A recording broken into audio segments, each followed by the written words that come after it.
Roll it.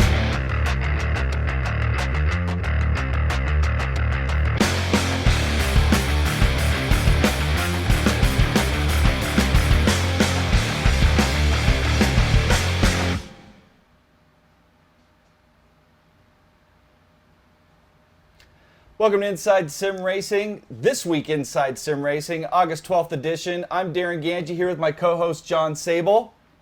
And before we get going, little introduction for John here. John's new to the show, not new to Inside Sim Racing. He's been blogging with us since January of 2014. And welcome to the show, John. Thanks for having me. Jumping into the deep end here. Right, yeah, jumping into a live, well, this isn't your first show, and we'll talk about your first show in a minute here, but we're live. Oh, by the way, sorry for the hiccups here. This is all new to us, getting this going, so you may see some mistakes here and there, but bear with us. We'll try to work out the kinks and be better for our future broadcasts. So a little bit about John. John, introduction here to our viewers. So first off, how long have you been sim racing? This year I've been, I guess, technically sim racing for 20 years now. Started off at the ripe age of 7 with Papyrus NASCAR racing. 7? 7. Wow, you were a youngin'.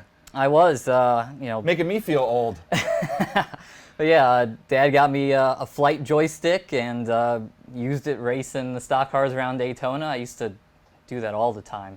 So you have some props for us here, don't you? That's right, and to prove that I'm not kidding, here's my copy of NASCAR racing, and also of IndyCar racing too, which I didn't do a whole lot of because we had a tough time running this on our system at home. I remember Long Beach, I think I drove it with about 10 frames per second. Yeah, so, and I remember when that first came out, there wasn't even wheels available. Mm-hmm. And I think I got the Thrustmaster T1 right about then, and before that I was running on a joystick, and that just wasn't cutting it. Yeah.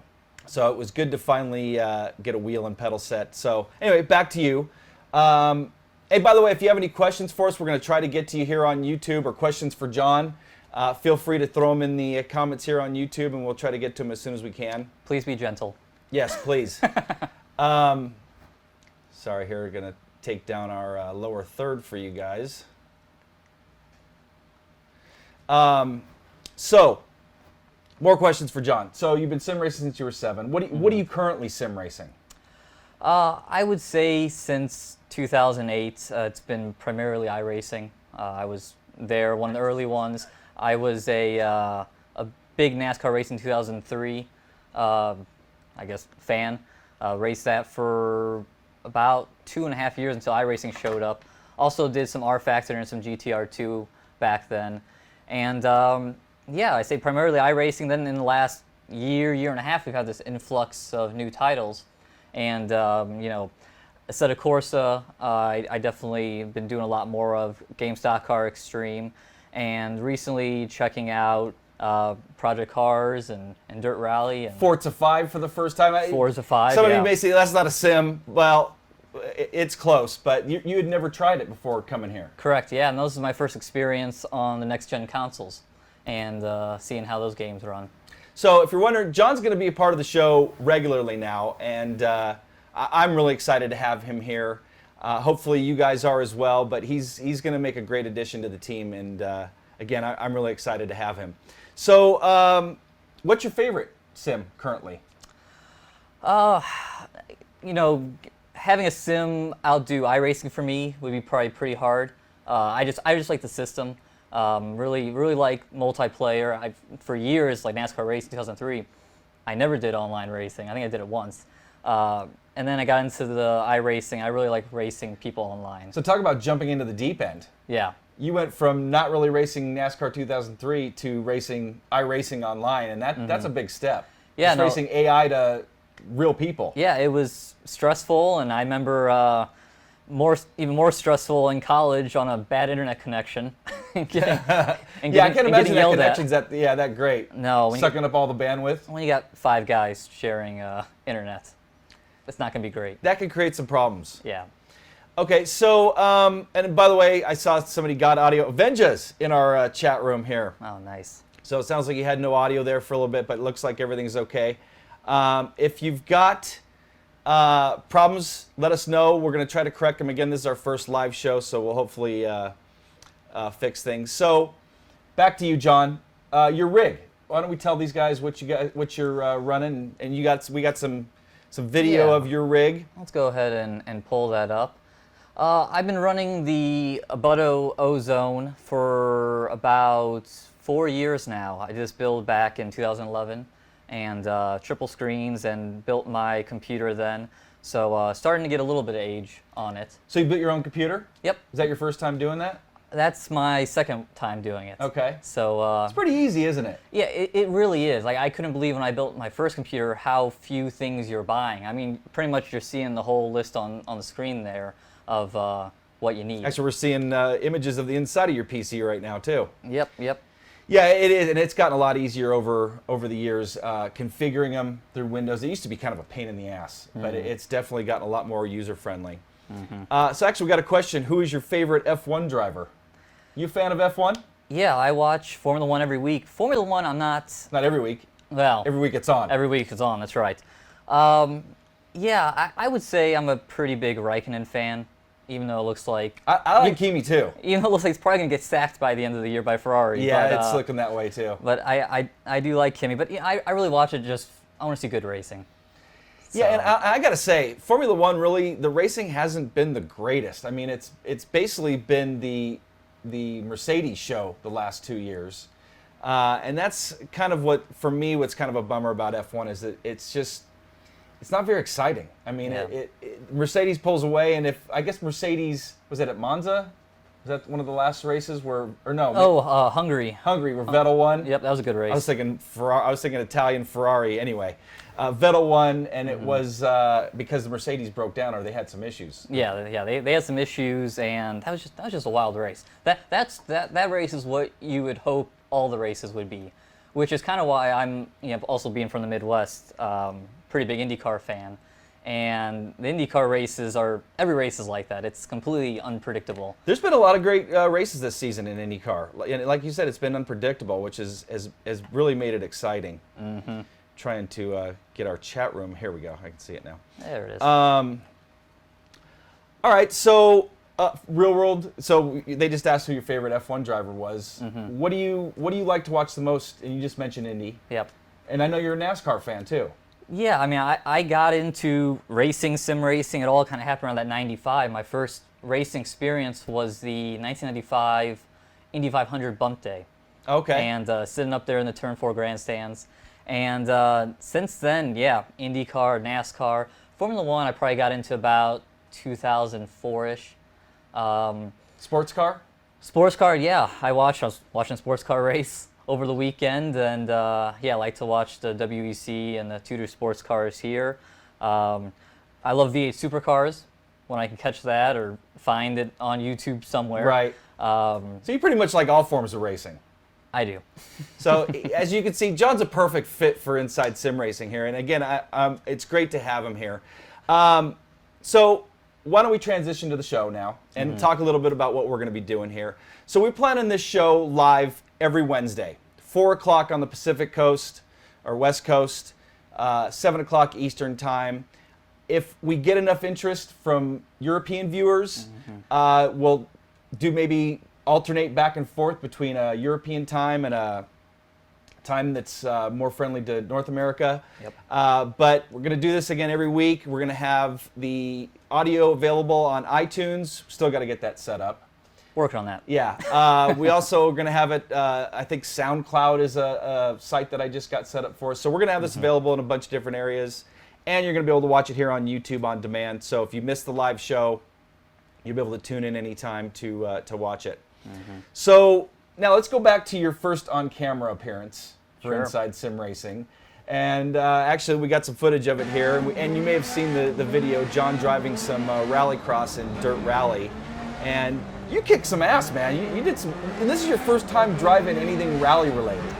It is, yeah. I don't know what it is. I just never have gone down the rally pathway when it comes to sim racing. So yeah, this was my first experience, and I really liked it. And you did really good. And so we tried the rallycross, as you can see here. He ended up getting a 10-second penalty at the end, which I thought was a little excessive based on your corner cut, which really wasn't much of a cut. Yeah. I don't think you really gained much time. No, I definitely messed myself up more missing that corner. I think I bounced off of one of the tires on the inside and knocked me off the track. Right. And now we got to get you in some actual stages, some point-to-point stages. See how you can do there. So, what do you think about you were trying the next level motion platform? What do you think about that with running dirt? I thought it was really good. I've always had kind of reservations with motion because it always seemed like if it's done well, it's fantastic. But it's really easy to get off and just not be that great of an experience. It's more like a roller coaster. Yeah, ride. it's just jerking you around. But no, it felt really good with Dirt Rally, and I mean it was fun going from the pavement to the dirt sections. You hit the dirt section and they would start rocking, and it all felt natural. So I feel like it just enhanced the overall experience. Now, was that your first motion experience? It was. Oh, cool. Very cool. Actually, I had another question for you, personal question, and maybe we can cut this the rally stuff here. Have you done any real world driving? And I know the answer, but I thought we'd share it with our viewers here. Sure. My only, I consider, real-world driving experience would be the Mario Andretti, I guess, racing or IndyCar experience at Charlotte Motor Speedway back when I lived down in North Carolina. And I assumed it was, when you first told me that, it was the two-seater thing that I've done at Sonoma, where you sit, in the back seat and the real-world IndyCar driver drives you around the track, which was awesome. But you actually drove the car. Yeah, no, drove it myself. It was an IndyCar-like car. It almost kind of looked like the old DeLorean G-Forces back like in the early 2000s. And it had a direct drive motor, so someone with an ATV would push you off, you drop the clutch, and off you went. And it had a rev limiter in there, so it restricted us to low 160s. I guess they said That's still fast. Yeah, they said I had fast lap of the day at 163 miles an hour going into turn 3, so I was pretty proud of that. And yeah, I mean, you hit those corners and those G-forces, and I thought I was strapped in real tight when I started, and then I got out there on the track, and I was like, I wish someone would have tightened my belts up even more. But A little pucker factor going there. Yeah, no, it was intense just to run 2 laps. I can't imagine those guys running whole races and racing around each other, and I mean, those drivers are amazing. I laugh at some of these other, athletes in football or whatever saying that race car drivers aren't athletes. Oh my God. That's ridiculous. You definitely need to be in good shape to be able to handle driving, especially like something with the G-forces like that, an IndyCar, Formula One car, and to be able to be on your game throughout a whole race, especially some of these longer races. So these guys have to be in good shape. Yeah, these guys are on a whole other level, and I've met a handful of IndyCar guys in real life, and they're just super nice and down to earth. And then they jump in the car and do what they do, and it's mind-blowing. And they can be maniacs, too. Yeah. Okay, so let's go back to Dirt Rally. And we mentioned Avenja. He was here in our chat room. Richard McNaughton, who goes by Avenja76, came up with a cool guide for those of you that may have a Sim Experience AccuForce wheel, something along those lines, to where now with the latest patch, when Rallycross came out, you can add an unsupported wheel. And I struggled a little bit getting it going, but I'd like to thank Richard McNaughton for putting that tutorial together, and it really helped guide me get it set up right. And the AccuForce felt pretty good. I think there still needs some tweaks, and maybe Richard's figured them out. But some of the effects felt a little backwards or reversed, or inverted, I guess is a good word to put it. But anyway, it looks like they're really going in the right direction with Dirt Rally, and so far I've been pleasantly surprised with what they've done. Yeah, no, I mean, since its release back in, I want to say March, April, I mean, it's been really getting only but good feedback, from online, different communities. So yeah, I'm happy that seems like there's finally a rally title that's getting up to more of the standards that the sim racers expect. That Richard Burns Rally set, the standards, which is still like the rally title to go after, and they've been coming out with mods for that every year. So anyway, yeah, it is great to see them going more the sim direction. And I had a question just asked me the other day, is it going to be on the PlayStation 4? And I have no idea. I would assume eventually it's going to make its way to the console. I would think so. But I have no idea. I haven't heard anything whether or not it is or not. So next up, we got some images of a new race room formula car that's coming soon. And this is a GP2 car, right, John? Yeah, they're calling it the Formula Race Room 2. So it's a fictional car, shorthand the FR2. And yeah, it looks very similar to the GP2 cars out there today. I believe the GP2 cars are manufactured from Delora, if I'm not mistaken. Someone can correct me. But yeah, no, it looks very much in line with modern open wheel cars, for better and for worse. But yeah, so it's cool to see. What if it's licensed? No. Not licensed? No. So this is just the race room when they got Red Bull sponsorship on the thing. Yeah, that is a little odd. And this is going to be the first of multiple open wheel cars. I believe they did a dev stream back in May, and they showed off images, I believe, of 1 or 2 other open wheel cars. So yeah, Race Room, which has been pretty much GT cars and prototypes, now looking at open wheel cars. And also of note in those images is in the background is Spa, which will also I did be notice coming. that. Yeah. So and I believe it's going to be coming out pretty soon here. And if I had to guess, I would think it would come out hopefully in correlation with the Belgium Grand Prix coming up in a week or 2. That'd be cool. You know, it's good to see the direction that Sector 3, formerly Simbin, is going with Race Room. And I was a little bummed they didn't come out with GTR 3. I know you were too. Oh yeah, I just love GTR 2. Yeah, a lot of people, that game in a lot of ways, or sim, set the bar in a lot of ways. And I know there's still leagues that still run that title. But it's great to see that they're finally really kind of catching up. And it would be cool to have another top-notch sim on the block. Yes. So, so Race Room, I think they're definitely going in the right direction. There was another question about, for you, what kind of car do you drive in real life? I drive a 2013 VW GTI, and yes, it has a stick. Yeah, it's a manual. It's proper, but no, it's a fun little car. My previous car was a '95 E36 M3, and that car was a lot of fun. It just was way too much work for it being my only car, and it spent lots of time in the shop and lots of time with me underneath it and lots of money. So I went with something a little more everyday friendly.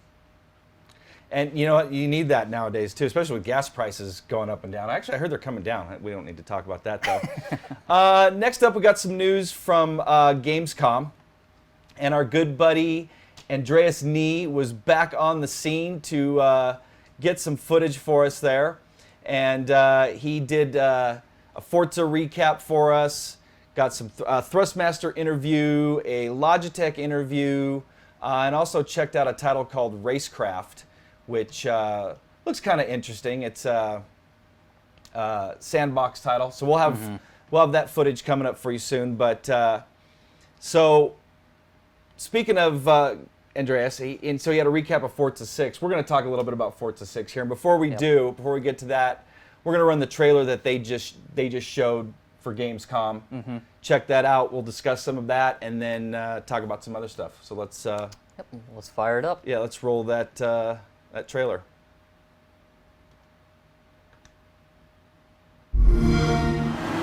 When it's time, we race rain or shine. Joseph Newgarden is a ferocious competitor. He just won in Toronto while racing in wet weather conditions. Having his perspective really helped us deliver an experience that speaks to players of all types. Racing in the wet, everyone calls it the great equalizer because it's the toughest conditions you're ever going to run in. When we decided to do rain, we wanted to do it in an impactful, authentic way. The brake lights, The spray, being surrounded by cars, the way that the water shears off cars in front of you, the windshield wiper in your face. it's perfect. We have 148 unique drivable surfaces, Rumble strips of grass, gravel. cement, tarmac. All of them had to feel unique, There's a lot of different areas of the track that you have to make sure are correct. each with different values for wet and dry. We approached researching this in the most authentic way we could. Going through old race footage, doing our measurements on the track itself, we were able to recreate where every single puddle was placed. I get to drive multi-million-dollar simulators, and none of them that I've experienced have had wet conditions built into their model. So for Forza to be at the cutting edge of that is pretty cool. And All Rain is running at the speed of simulation, at 1080p and 60 frames a second with 24 cars on track. All of this wouldn't be possible without the Xbox One. Forza Motorsport 6 has reached a new level. They are always pushing the boundaries, and I think they always deliver. Yes.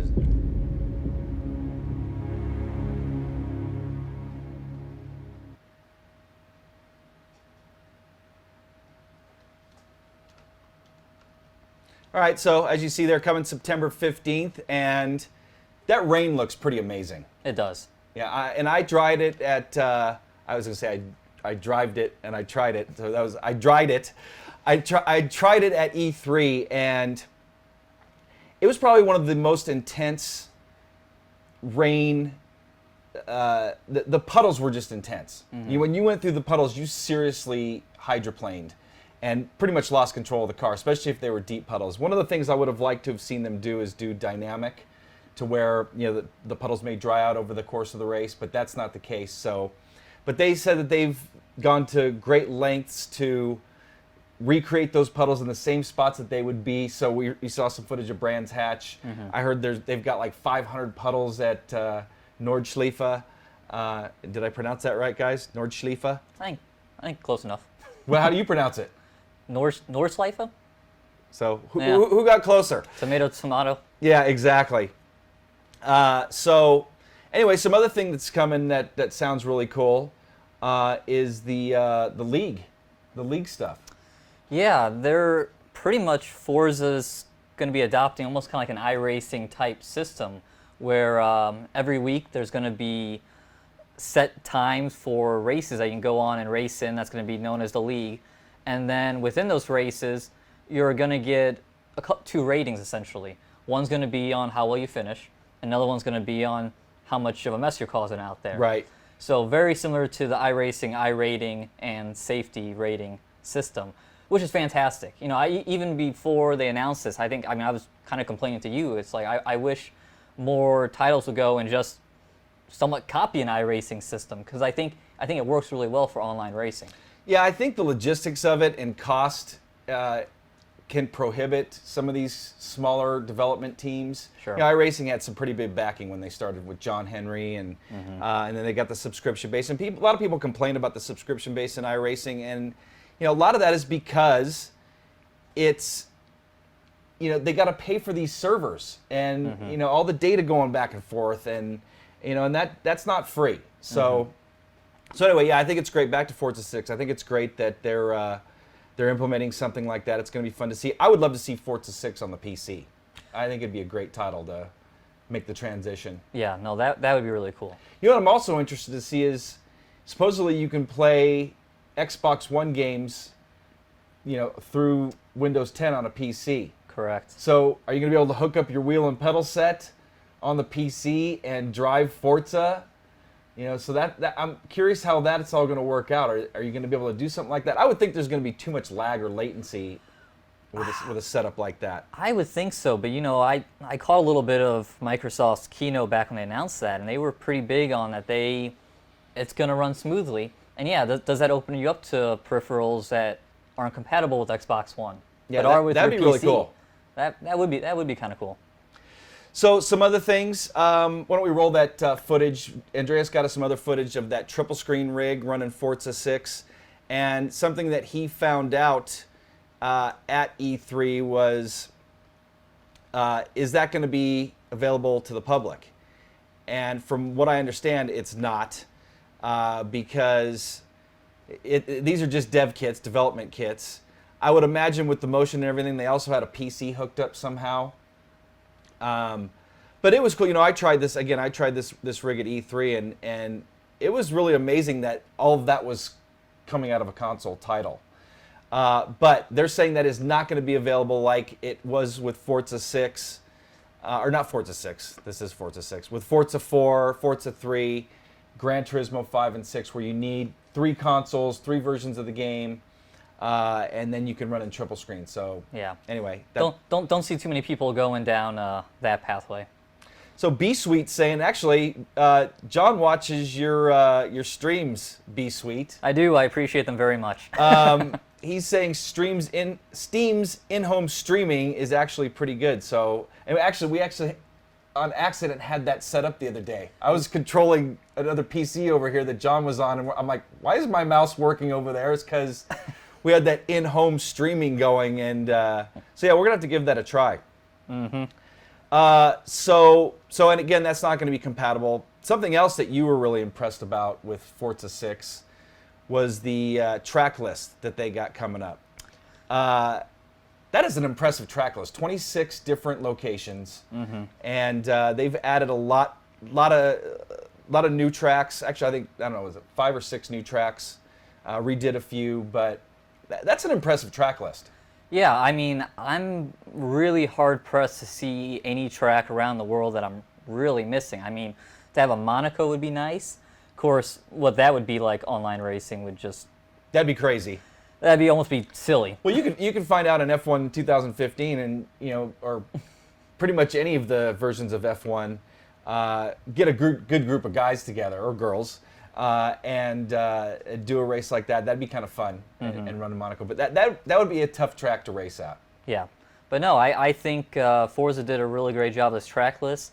It's just being here in the U.S., I mean, it's kind of nice to see really the top U.S. road courses picked up here. I mean, there's some times where, you don't see that as much. So, yeah, it's a great list. I agree. So on to some other Gamescom news. Thrustmaster made some announcements from Gamescom. The new TX base is coming by itself, which is something that I had asked for when I did the review of the TX. They talked about this ecosystem and how you could add new rims, pedals, and all this stuff. And I was saying, because that stock rim on the TX left a lot to be desired. Yes. Plasticky and just wasn't as nice as some of the other rims. And then speaking of other rims, they announced the 599 Alcantara rim that looks pretty awesome. That's close to 12 inches in diameter, 300 millimeter, correct, 30 centimeters. Correct. And for comparison, like the current rim is 280 millimeters. Right. So it's not much bigger, but I do think you're going to notice that little bit larger diameter, and it's going to be nicer. That's like the size of the stock T500 GT rim. It's the same exact size as that. So yeah, and it'll be nice to have the Alcantara to go with it. So that's going to go for what, 179? That's going to retail for? That's going to go for 179. And then the base is going to retail for, I think is it 259, 279? The base is going to retail for 259, correct, which isn't much cheaper than the standard TX. Yeah, I think I've seen them on Amazon recently for about $290. Yep. So, but I think that's cool, and I'd like to see. As a matter of fact, Andreas interviewed one of my contacts from Thrustmaster, who I've been working with for a long time, who's just been great to us, Eric Minjimba, and asked him, and we'll have that interview for you here coming soon. Asked him about the T300 base. Is that going to be standalone? And you can kind of tell by the look on Eric's face that it sounds like it's coming. But yeah, I'd like to see both. It'd be great to see both bases available as a standalone, and then you could add your own rim, whatever pedals you want. So yeah. Yeah, and Andrea's getting us some great footage of that rim at Gamescom. Yep. Yeah, I'm looking forward to trying it. It looks like they had, actually I've got it right here. Looks like they had this button box and paddles hooked up to that rim. Because if you look at that footage, in some of those images, these paddles didn't seem to match up with the edge of the rim. So I'm wondering if that was just a prototype, which I'm assuming it was, and they used this. So I ended up adapting that button box and paddle set to another rim that I have, and did a show on that not long ago. Yeah, hopefully we'll see that, like you said, brought out on the production version. The rim isn't due until Q4 this year, while the TX base is going to be available this month. So probably any day now. That'll be cool. And we're supposed to get the Alcantara rim here pretty soon. They've promised me one, so I know you're looking forward to that. I can't wait. It looks fantastic. So, and actually, let's go back to your sim racing history and your gear. Did you mention you're running a T300? Yep. Or well, actually, I don't think I did, but it You was started- it was in the video. Yeah. So John's running a T300 and just recently made the switch from a G27. How do you like the T300? I liked it a lot. I think it was a good step up from the G27. I used the G27 since 2010, and it's a stock unit. I mean, for years I No said, brake mod, nothing? yeah, no. For years I watched Inside Sim Racing and looked at all these different mods and go, oh, I should try that. But I went, oh no, I'm probably gonna upgrade pretty soon. So why spend the money if I'm just gonna get something else? And just never pulled the trigger and just kind of got complacent with my hardware. And but no, the G27 was overall I really enjoyed it. And then going up to the T300 has been a nice step up, and it wasn't too difficult of a transition.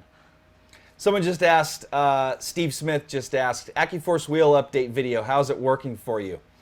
Well, and then I'm going to ask your opinion about it too here in a second. Yeah. So I ran my first road race, and I posted the standings on Facebook. I ran my first iRacing road race, full road race with that wheel. I mean, needless to say, I've done tons of road racing with T300, T500, TX, all sorts of other stuff. But I ran my first, and it was a league race. Krankenstein is the league that we ran. And ran a oval race last week, and then this last weekend we ran Okayama. So how do I like the AccuForce? I like it so much that I won the race. And it was, quality group of guys. It was a league race, 22 drivers, 40 laps at Okayama. Man, John was here too. I was sweating my ass off for that race. I was dripping sweat. And it's hot here. By the way, if you hear a fan running, it's because it's like 97 degrees here, and it's a little toasty. We don't have air conditioning in this room. But anyway, I love the AccuForce. I've always loved the Thrustmaster offerings, Fanatic and Logitech. They make great stuff, but the AccuForce is just in another league. It is. I mean, you feel a whole lot more detail in the track. I mean, you can set it to where it can be a major workout. And I had it tuned pretty much perfectly for Okayama. Star Mazda was the car, and it's awesome. So we did a direct comparison. Mm-hmm. T300 versus the AccuForce. We don't have any footage of that, but we can talk about it since someone just asked. And again, I love my T300, and I've done really well with it for a while. But again, it's in another league. The AccuForce is in another league, and it almost felt like the T3, and we had the T300 pretty much maxed with force feedback. Yeah, we had it as high as it would allow us without clipping. But it almost felt kind of numb. Yeah, it was amazing. I mean, for as much as I was saying how I like the T300, you go from the AccuForce to it, and you're just, I mean, you're ready just to turn and break it. Yeah. Because you just don't have that resistance. Yeah. And yeah, it's numb, and you feel a lot less. And a lot of that comes down to the amount of torque that the servo motors, they're brushless motors in the T300, and it's a direct drive setup in the AccuForce. And a lot of it comes down to the torque that those motors are putting out. Mm-hmm. And more torque, you're able to feel more effects. Mm-hmm. So the bottom line is, I love the AccuForce. It's a great wheel, and if you're on the fence about getting one, I highly recommend it. So we got more coverage of the AccuForce coming soon, though, too. So let's transition to some other stuff. So we got some new stuff that's coming to the show pretty soon. We're going to have full shows on that, starting with the GT Omega Art Cockpit. We've had that for a little while. Just put it together this last weekend. Yep. And what do you think of it so far? Overall, I like it quite a bit. I mean, I will say, construction of it, I was throwing fits. I really like Omega to include some better instructions than one piece of paper in Chinese. Yeah, it was definitely lacking, and I think we got more parts than what the original instructions, like the tabletop. We have way more leftover parts, but yeah, what you're seeing there is the art chassis. The tabletop is an extra. We did get the triple screen mounts with it, and only running the center sections, so we could we kind of jerry-rigged mounted that monitor. But No, overall, it's a pretty solid feeling system. I mean, I will say, I love the GT Omega seat. Like It's a quality seat. that is a fantastic. I mean, not only does it feel really nice and look nice, but it's super supportive. And once in a while, if I'm racing for a long time, like I'll start to get a little tightness in my lower back. I think I could race this all day. I've put a lot of miles on the GT Omega Supreme Pro, and it's a great chassis. That's a very affordable chassis too. I think that.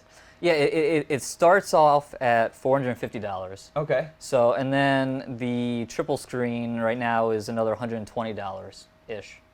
So that's a very affordable chassis. So you can check them out at GT Omega Racing, and we're gonna have the full review of that coming soon. And what else we got coming soon? Actually, we got a new camera. Pretty excited about that. Let's talk about this camera. So as you can see, it's a step up. The camera closest to you here is what we've been using for a long time. And we just stepped up to the one behind it. It's a Canon XA20. And we're able to do shows like this now. We've got our audio ported into it, and really happy with our new camera choice. So thought we'd share that with you guys. So what else we got coming here?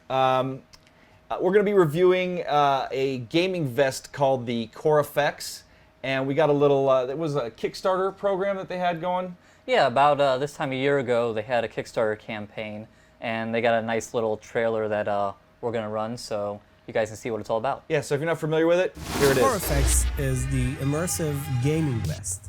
The KOR-FX gaming vest uses award-winning 4DFX technology that takes the acousto-haptic signals, or the audio, coming from your game and turns them into incredibly precise environmental and situational feedback that's synced to what's happening on screen. You can feel everything around you that's happening. When you get shot, you can feel like the direction, kind of where it's coming from, and it's a really different experience. Even like hearing other people's bullets, you can tell they're coming from your left side because you can feel it. It's definitely really cool. We love Kickstarter and Kickstarter community because they're very much like us. As an inventor, I understand how difficult it is to raise the funds to bring your dreams into reality. We definitely need your help. Okay, ready? So, as you saw, the KOR-FX, here it is. And actually, that race I was just talking about, I ran with the vest on. And we've been testing it with SimVibe by Sim Experience.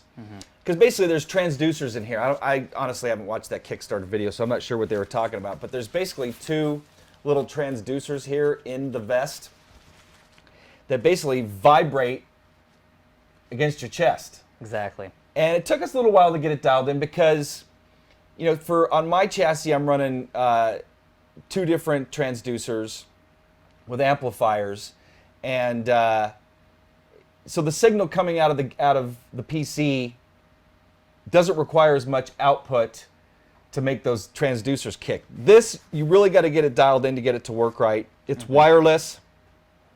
But in addition to those two transducers, I set it up in extensions mode, so I was running all three. It was pretty cool. So I could feel the engine rumble in my chest.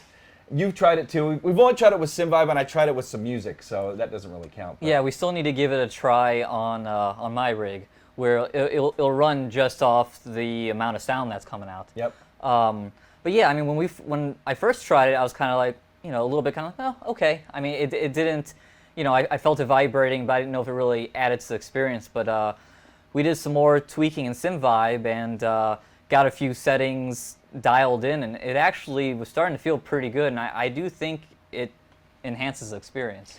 So some questions on this now. Let's see here. See if I can get back to that question here really quick. Someone asked, I was trying to get the guy who asked it, didn't we try this about 4 years ago? There it is.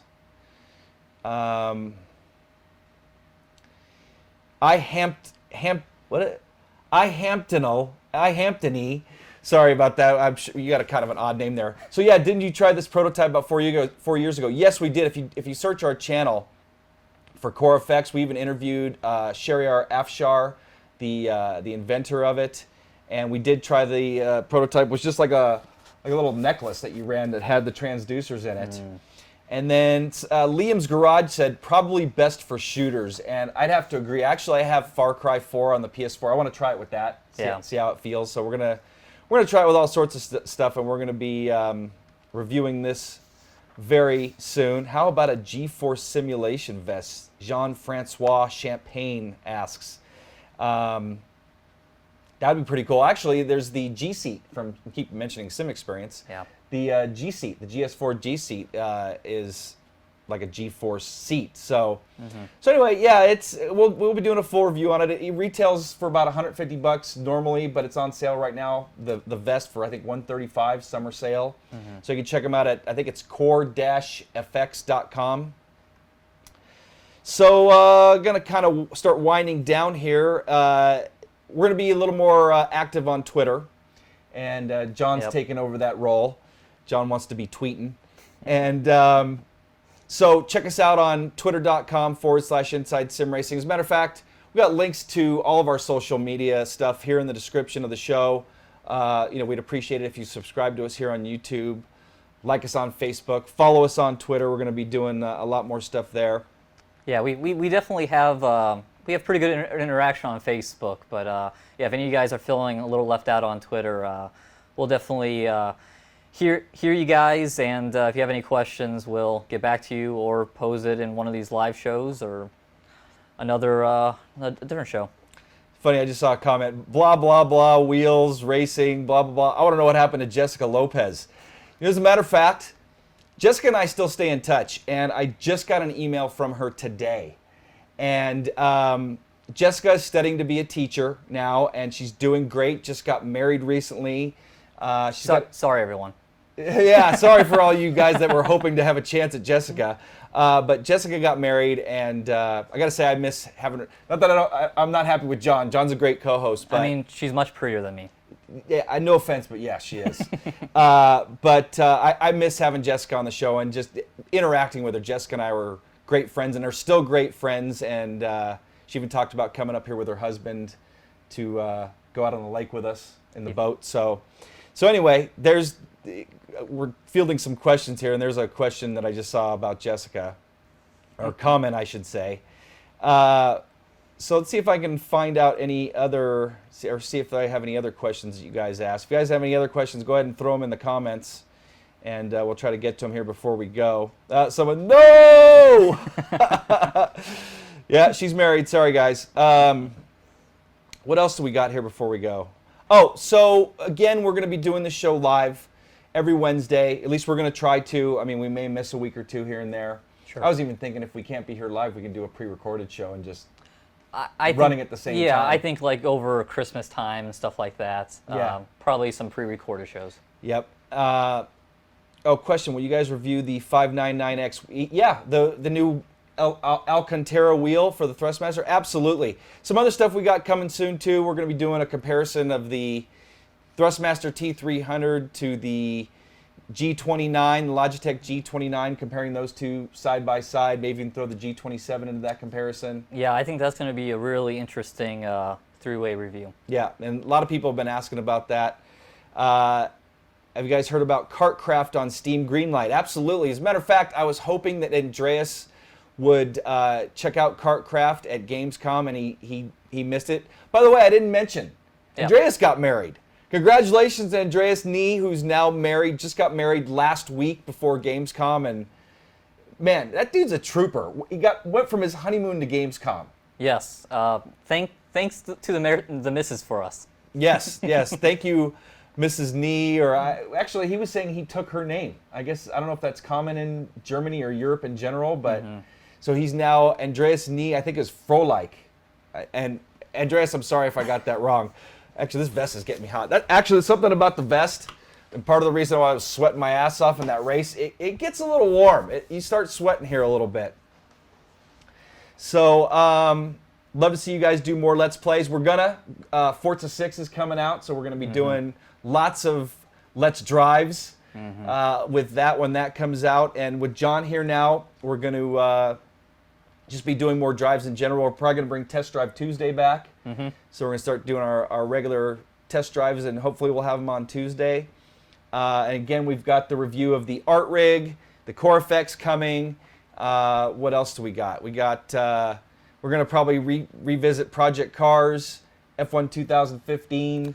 Yeah, I think as we get towards the end of the year, we're going to start looking a little more at those software titles and kind of giving where are they at right now. And even doing a final review. Yeah, well, for definitely some of those titles. Well, and I think you were just about to say, sorry for cutting you off there, they keep updating them. Yeah, I mean, when is a sim, a game title, whatever, when is it actually done? I mean, it's a hard question to answer. So there's some that I probably haven't been reviewed in a long time that we just got to go back and take a look at. Assetto Corsa? Assetto Corsa's made big gains. Oh, there was another question. Somebody asked, what do we think about Assetto Corsa coming to the console? I want you to answer that first, and then I'll give my take.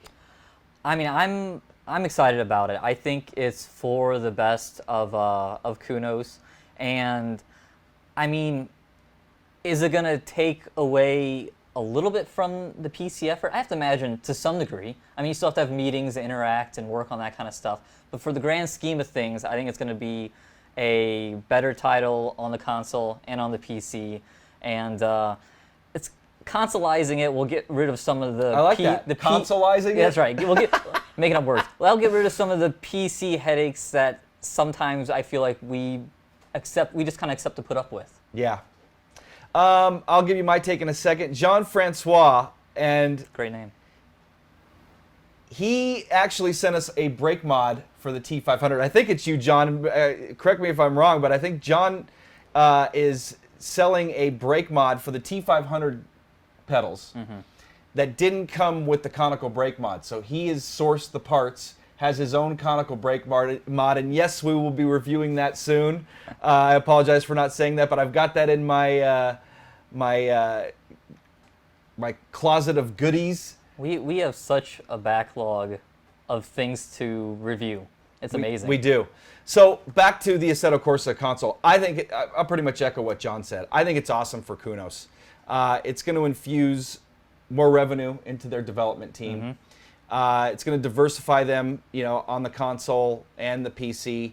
A lot of PC racers were a little bit up in arms when they first announced that. I know. Because they're like, well, what about us? It's the master race. People, have you ever heard that comment? Yeah, I mean, the sim and PC side, we're a little bit of don't change anything. I feel like it's always the initial reaction. And then after some time, we go, okay, that was fine. Yeah. So the PC version's pretty much done at this point. So I wouldn't worry about the development of Assetto Corsa on the PC. I think it's just going to continue, and it's going to continue to get better. And I think it's a great title to go over to the console, and it's going to give Project Cars a run for its money. Gran Turismo, Forza. Yeah. Speaking of Gran Turismo, man, they got to get their act together, get that out on the PS4, Gran Turismo 7. So I think that's about going to wrap it up. Anything else before we go? Anything else you can think of? No, just want to say thanks for having me here. And thank you to you guys who tuned in. And it's good to see the chat good and active. And hope you guys come back and enjoy the show. And I'd like to say, too, as we're going out, this was John's idea. I mean, I've thought about, we actually did a live show a long time ago on Mogillis, which I think turned into live stream. But we've been talking about doing this for a while. And then when John wanted to come on board, and you thanked me for being here. Thank you for coming on board. You're a great asset, and I'm really, really happy to have you as part of this team now, besides just doing the blogging. But anyway, where was I going? I lost my train of thought. Blog or live show, podcast. Oh, so anyway, we hope you enjoyed this first live show. We're gonna hope to work the kinks out. I was mentioning how it was your idea. The live show was your idea. So when John came out, he's like, how about we do a podcast? He said, I love podcasts. So I hope you guys enjoyed it. We had a lot of fun putting it together. We've invested in this camera. Someone asked if this was XSplit. Yes, this is XSplit. We're using XSplit software, which seemed to fit our needs perfectly, allowed us to bring up different images and videos, which is what we wanted. We didn't want to just sit here, two talking heads. No. We wanted to add a little bit more to it, and again, I hope you guys enjoyed it. I think we're going to do some Let's Plays live too. Now that we've got the capability and we can do our the quality the standard that I'd like to set for inside sim racing. And I think we can do some live streams maybe on Twitch and stuff like that where we're, one of us may be sitting and playing and the other one's kind of doing some commentary. Maybe we switch it up, and I think that'd be fun. You up for that? Oh, absolutely. Awesome. So for John Sabol, I'm Darin Ganji. Hopefully you've enjoyed this first new edition of This Week Inside Sim Racing Live. We'll be back next week. Again, for John Sabol, we'll see you guys next time.